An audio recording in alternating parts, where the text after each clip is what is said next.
Tony D and Little Joan with a comic book writer's take on Isom #2 from Ripperverse and Eric July. Smash like and subscribe. Thank you for smash liking and subscribing. Check out my books, links in the description. Comedy horror in South Jersey. It's the Pineys. Books 1 through 13 available at Amazon.com. Don't forget, Kindle Unlimited is free. Isom #2 by request by John Adams, who paid for them. Thank you. Hail John Adams. Hope to see you on the live stream tonight. Anyhow, let's get into it. As always, a non-spoiler review and then a spoiler review. This one's going to be shorter because my critique is close to the same. Issue 2 is more focused. It's better than the first issue because of that. It has fewer characters. I still think it's rolling out too many characters at once. There's just so many characters. I can't keep track of them all. I don't know which ones are important yet. Again, there's a lot of rookie, I feel, writing mistakes. The focus here is, it feels a lot like when I used to play Villains and Vigilantes. This was a role-playing game for superheroes. And, when you're playing role-playing games, a lot of times you just keep rolling out characters for the players to fight. And that's what it kind of feels like. It kind of feels like, oh, okay, well, here's another guy. Oh, you might fight him. And here's another guy. Well, you might fight him. Or you might team up with him. The story's kind of like, sort of just here and there. It is building a little more, which I do like. There's the previous book seemed to be pretty intent on finding a girl named Jasmine. Here it kind of is not as important, and I feel like that no answers have been given about Jasmine other than she maybe is under the thumb of this criminal, and we haven't really seen much from her. And I don't know, it's kind of frustrating. I don't feel she's super important yet. Like, everything feels like it's being, oh, well, there's more. Oh, there's more. Oh, there's going to be more. Oh, we're going to hint at things, but we're not going to actually tell you. It's just too much like, it's like he's got it all in his head and it's not coming out in the comic. Some of it is, but not all of it. And it's not that the characters are uninteresting, but they're just superhero characters. I mean, they're fine. They're not terrible, but they're also not important. I don't know the paradigm here. And I'm in issue 2, and I feel like I've read a lot. But I feel like that's been spread over so many characters. I've learned tiny bits that I have to keep track of all these characters. And that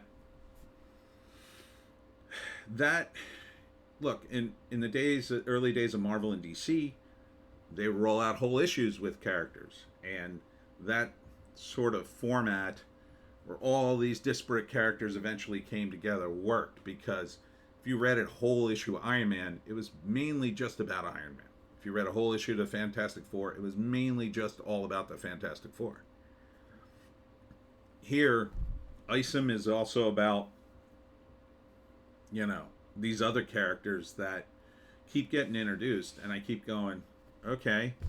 And I don't really, like, some of the characters come back, and then I'm like, well, I still don't know much about these characters from the first book. I know a little, but I don't feel like I know them enough. I feel like I don't know Isom enough. Now, this book gave us some more data, but man, it feels like he's parsing it out. It's also, the dialogue is becoming, in some ways it was slightly better, but in a lot of ways it's still kind of merely okay and similar sounding. Like they're just rattling off the various things. And I still don't quite understand what the company is. I still don't quite understand what his powers are, who he is, or what he is. And I don't know why he's waiting to tell me. Like, I don't know what shocking revelation you're going to have when you finally say, well, Isom is this guy. In which case I go, oh, finally. Not like, oh my God, I never saw that comment. Like, he needs, if he's going to do a reveal like that, he really needs a situation in which Isom is a guy that we think is one thing and then it turns out to be another. This was one of the new characters he introduced. Right? So, like, for instance, if you implied that Isom was an angel and then later revealed he was an alien, that would be a surprise. But you haven't revealed anything, so when you finally do reveal exactly what's going on, I'm going to be like, oh, finally. Not like, wow, that's shocking and crazy. You needed, like, some other logical explanation. And the characters aren't quite played to the height of their intelligence. Many of them are smart, but again, I mean, they're all kind of moving the chess pieces around instead of doing what's best for them. Darren, the gangster, I'm liking him less and less because he doesn't seem very smart. He seems like a street-level gangster who would not amass an empire. You know, a guy who's going to get rough with everybody he meets and doesn't really accomplish anything by doing that, usually doesn't ascend to the throne in the organized crime. These guys are incredibly deceitful. I mean, this is one area that I know pretty well. Again, they don't do things unless it benefits them financially or in the immediate. They prey on the weak. And, you know, this guy just seems like a hothead who, could he run, like, I don't know, a drug house? Sure. Yeah, guys like that run a drug house. But can he run a criminal empire? Nah. Guys like him don't get that high. There are smarter guys that would outmaneuver him. Darren seems like a guy you could easily maneuver into a gun, like in a fight. He couldn't win. You know? He'd lose his temper, pull out his gun, and then get shot down, and then your problem would be eliminated. So he's not doing it for me as a villain. Isom, this issue, and I guess I got to get into spoilers, so that was a bit of a spoiler, but not really. Let's get into the real spoilers, though. Okay, so the comic opens up. Another problem, too, I'm having trouble to remember it, and I literally just read it. And it was, you know, the action was okay, but it was a little bit boring. All the grinding through all the dialogue, which, you know, doesn't seem all that awesome. The first sequence opens up with how Isom failed during a fight when he was a superhero. And he's talking to the guy who makes the costumes and who's like a mentor figure, I guess. And, you know, that's good in that it gives us some background on who Isom is. But that's not the background I necessarily needed from issue 1. I needed the background on him and Jasmine. Or maybe when he got the superpowers. Like, that's sort of downstream from all that. So that explains maybe why he quit being a superhero and now he's back. Then he goes to the ranch where at first we're like, oh, okay, I'm going to get a revelation what happened to his guy when he went into the barn or whatever. And he goes in there and there are two, like, I don't know if they're demons or aliens or what. I think they're demons. Hellions called later. So yeah, I think they're Hellions. So demons, basically. So he fights them, kind of loses, doesn't really get any answers, and then they set the whole place on fire. Then his crew of ranchers show up, but like Isom's been gone for a few days, I think, or at least a day. Like, it feels like somebody should have already shown up at the ranch because the implication was people worked there. And then when Isom's back, they suddenly show up after the events and after it catches on fire. Or do they not work there? I didn't really, that really wasn't clear. But so maybe it was just him and the one rancher. Then his wife shows up and she's worried. And a new guy is introduced, Goodwin or Goodingwin. Again, another clunky name. I don't understand why he has such clunky names, but Isom's the least clunkiest name in the entire comic. So this guy shows up, and one of the things I really like is the idea of all these superheroes and supervillains are capitalists. They're all working for somebody, making money. So this guy, Goodwin or whatever his name is, he's like a super-powered firefighter from the future almost, and he offers medical service. He's like a super-powered EMT. He offers medical services, fire services, and stuff like that. And so he shows up, puts out the fire, secures the gas line, all that.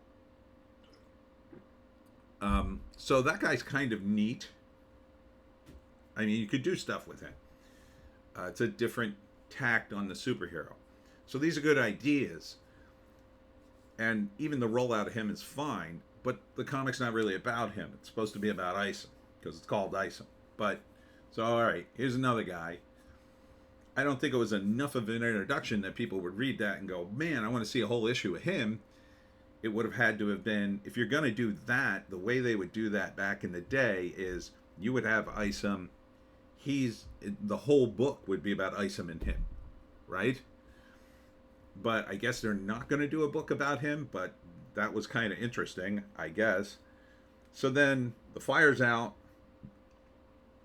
and Isom takes at least 2 naps in this issue because he's been injured and he's recovering, but he recovers quickly. And the superpowered firefighter guy later notices that and says, oh, wow, you heal fast. My ointment that I gave you was good, but it wasn't that good. What's your deal? And he never answers them, and it's like, Isom doesn't have a mask, and yet everybody seems to not know he's a superhero. It's weird. Like, does he have some sort of power that people don't know he's Isom? Does he look differently? Am I missing something in the comic? I'm confused on that. Some people seem to know he's Isom, and then other people don't really. They should know he's Isom. He has no mask. If they don't know he's Isom, Isom should have a mask or something. Something that, or does he have some sort of mystical power that hasn't been introduced? That should be introduced if that's the case.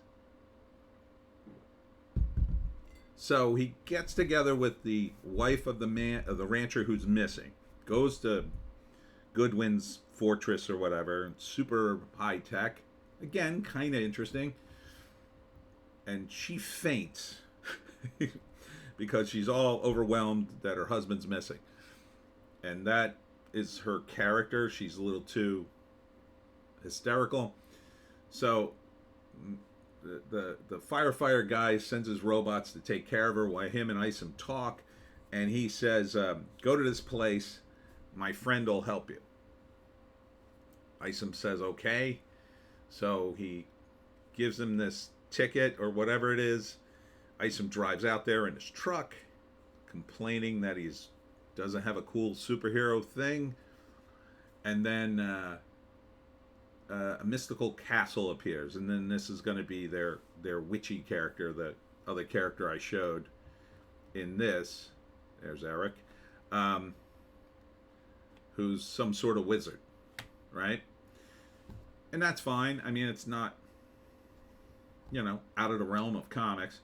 So then it's the typical, like, he tries to get in a castle, a bunch of monsters attack him, she shows up, and they almost kind of fight, and they're kind of tense, but eventually they sort of become friends and decide they have to fight these Hellions together.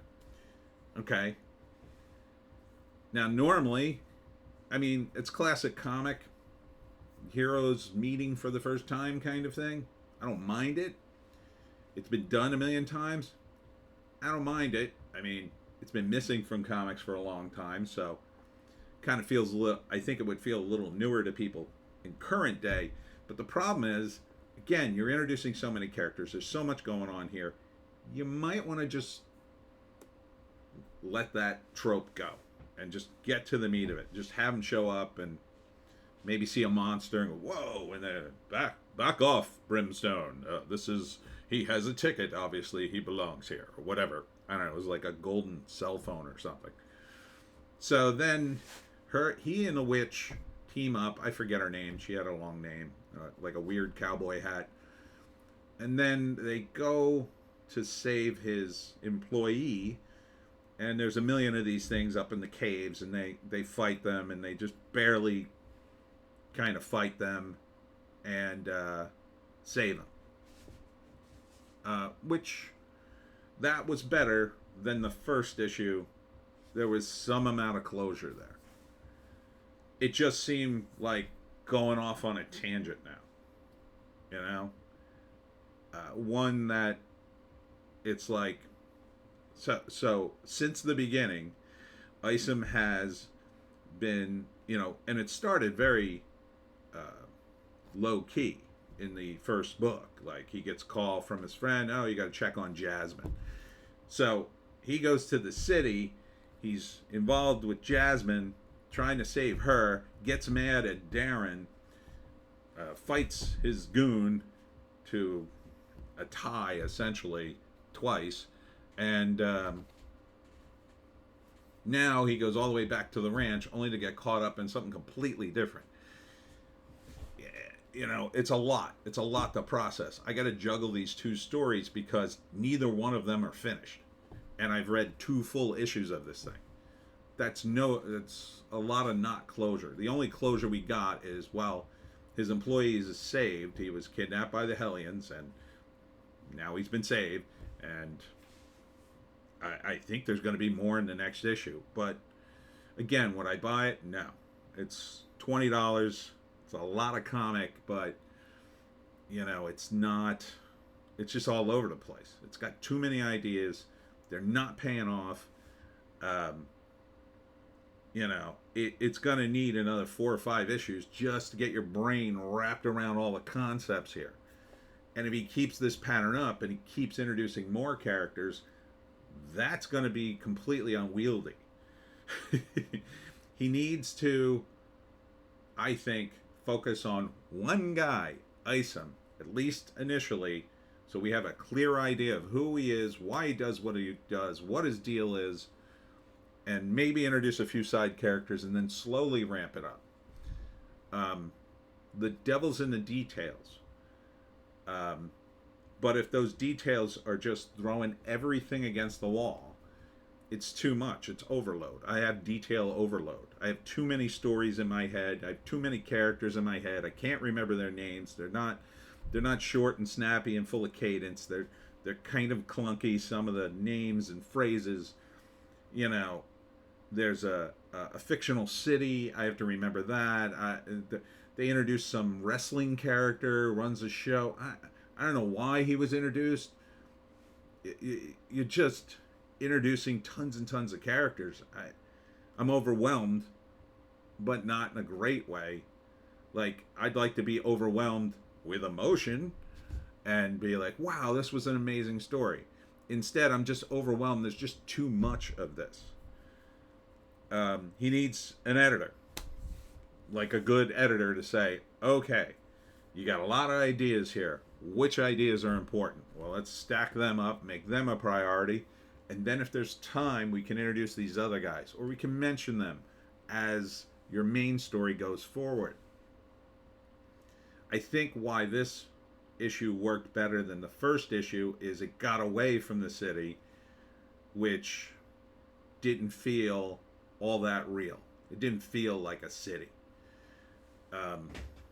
It felt, you know, it felt clunky and weird, but I was willing to overlook it because, you could say, okay, he's got some sort of plan. It's going to come around the corner, and next issue.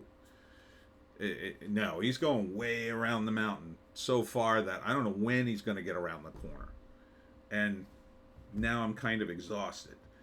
And again, if you didn't see my first video, I don't have anything against Eric July or any of the various figures in the drama in and around the Ripperverse. I just don't.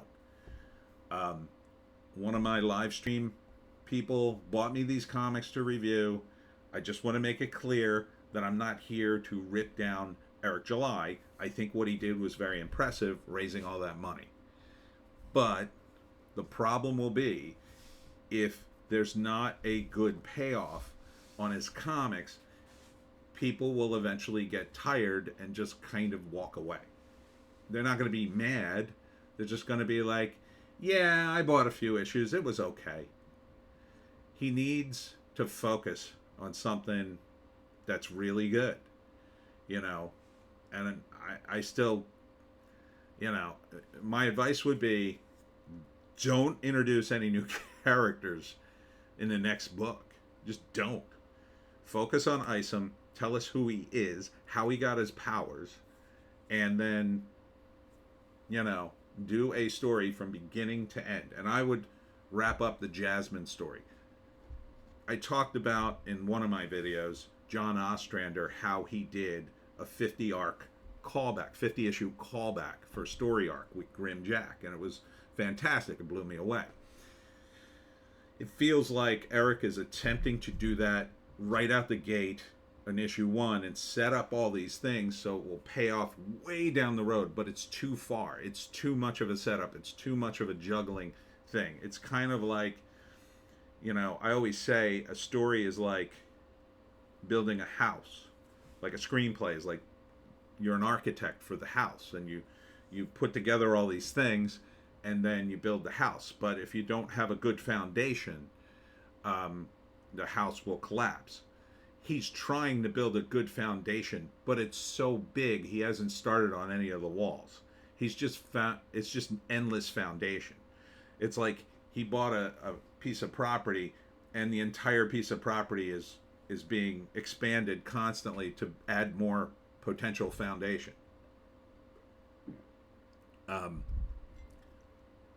We want at least one building on the property before you start building other foundations to see that you can even get to the end of a story.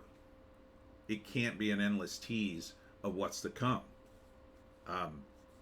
unless that raises the ante somehow. And I don't really even understand what the stakes are. Isom seems like a hero. He's troubled. The first book, he was pretty angry. In this book, he gets angry again. He says, I'm gonna kill Darren, because he finds out he touched his sister. And I thought, oh wow, this will be cool. Maybe he just drives right to Darren and just puts his fist right through his skull. But no, that's going to happen some other time. So it kind of undermines the impact of that.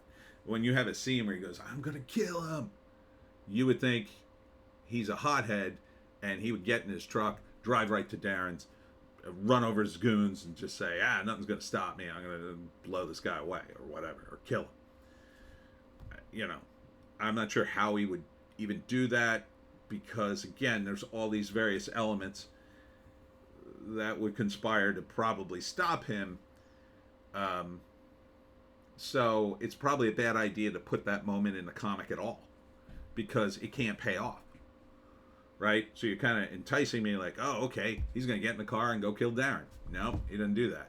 And he goes off on an adventure in a castle in the middle of Texas with these Hellions, gets completely distracted. Is the next issue going to be him getting completely distracted off the Hellions? If the Hellion thing isn't quite done yet, is he going to run into some aliens and then go off on another adventure that starts but doesn't quite complete? Like, you can't keep introducing this stuff. you have to, you know, finish a story, and you can leave some threads in the story, right? So, for instance, let's say in the first book, and this is more like I would have done it, Darren and him go at it, it escalates, and in the third act, Isom is gonna kill Darren, but at the last minute he says no. He hands him over to Alpha Core, and I don't know, they arrest him and throw him in jail. So then he can, Darren can curse or whatever. I'll get you, Isom. And then in the next issue, you could have had a scene where Darren's in jail and he's already plotting his comeback and how he's going to get at Isom. Maybe make some phone calls. Maybe he signs a deal with somebody with connections to the Hellions. I'm going to fix him, right? So then you have a reason that the Hellion thing then comes up. It's because Darren initiates it. Like, he's in jail, but he gets a phone smuggled in, and he calls some evil magic dude who knows the Hellions and cuts a deal with them. Maybe it costs him his soul or something, and then later we reveal that. But, that would tie one into the other. As we have two issues now, we have a bunch of disparate events that Isom's tied in, and none have really been resolved, other than we saved his employee and met another one of these action figures that are running around in his universe. And they're not bad characters, but they don't, right now they're just generic superhero guys. They have a bit of an origin, not enough, and we need more. There needs to be payoffs. There needs to be a second and third act, and there's just not.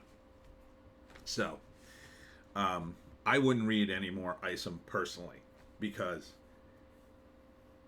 first off, I just can't afford the damn comics. They're $20 a pop at least, and they're not. I'm older. I'm not really into superheroes unless there's something I know, or unless they're a very, very different. Isom is old school. It's trying to be old school. It's trying to be wholesome. I appreciate that, but it's not really. His skills just aren't there. His writing skills aren't there yet. They're not completely zero, but I've seen guys do better with less, and I think he should seriously consider an editor and possibly writers. If he co-wrote with somebody who had a little more experience, like Chuck Dixon, and maybe Alpha Core is like that could work, right? That could work, and he could then learn from that. He could see, oh, okay, I'm crafting this. I'm following the 3-act structure or whatever. If you just keep adding stuff, people are going to be overwhelmed, and I think they're just going to go, yeah, I'm done. When Isom 4 comes out, how many people are you going to get? I don't know. Some people, though, and again, I don't say this as an insult, but some people do have a low bar for entertainment. They don't read a lot of comics. They don't watch a lot of TV. They don't watch a lot of movies. They don't read a lot of books. And then when they do, and they find something they like, even if it's very derivative and it's not particularly great, they love it, because they don't have anything else to compare it to. And you can keep an audience for a while on that. But ultimately, audiences have to grow, and if Ripperverse is going to grow, he needs to bring in writers and editors. Both, I think. So, I wish him well. I hope it gets better. But, my sensibilities, my bar's pretty high for comics, because I'm 57 and I've read comics for decades.